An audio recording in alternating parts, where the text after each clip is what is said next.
L'objectif de cette série de webcasts, c'est de faire des expériences avec la gestion des transactions en Java E avec les EJB. Quand on a présenté les EJB et la notion de composant managé, on avait vraiment insisté sur le fait que parce que c'est le container qui gère le cycle de vie des stateless session bin et des autres EJB, ça lui donne la possibilité d'intercepter tous les appels qui sont faits depuis un client, ici un servlet, sur une méthode d'un stateless session bin. Et ce qu'on avait dit, c'est que ça lui permettait de rajouter des comportements. On avait évoqué la sécurité, on avait évoqué la gestion des transactions.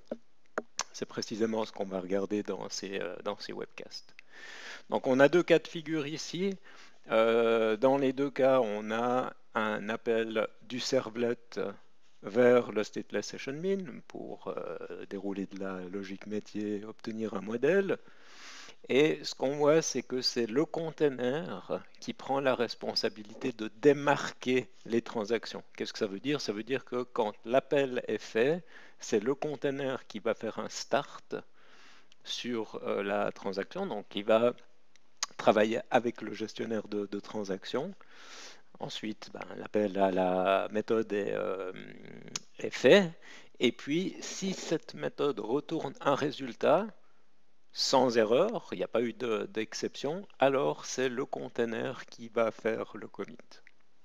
Donc, dans ce cas-là, ce n'est pas le développeur qui va faire le start et le commit. Tout ça se passe derrière les décors.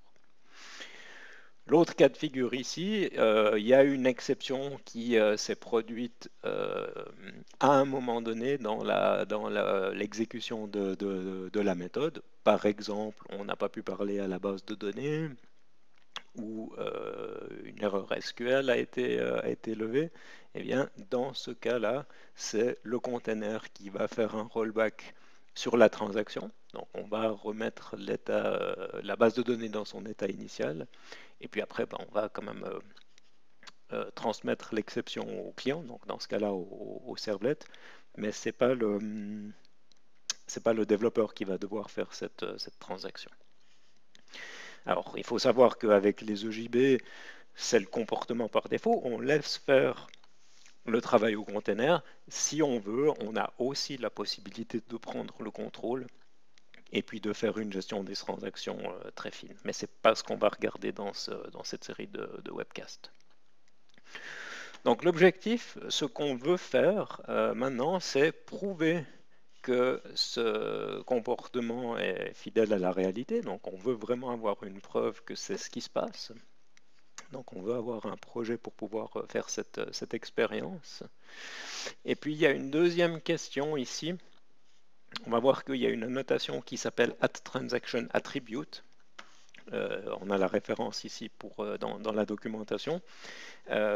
Cette annotation peut prendre plusieurs valeurs et va définir ce qui se passe quand on a plusieurs stateless session bin qui sont appelés en séquence. J'appelle un service métier, qui appelle un DAO, qui appelle peut-être un autre service, et puis je peux des fois avoir sur un appel initial dans le servlet 5, 6 session bin qui sont appelés. Alors, qu'est-ce qui se passe? Qu'est-ce qu'on veut? Est-ce que tout ça se passe dans une grosse transaction et qu'on doit faire un rollback sur l'entier des transactions?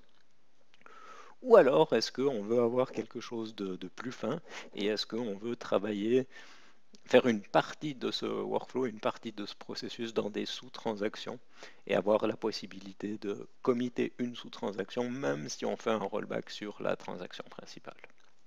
Bien, on va voir on va faire des expériences, donc on va construire du code pour pouvoir faire cette expérience.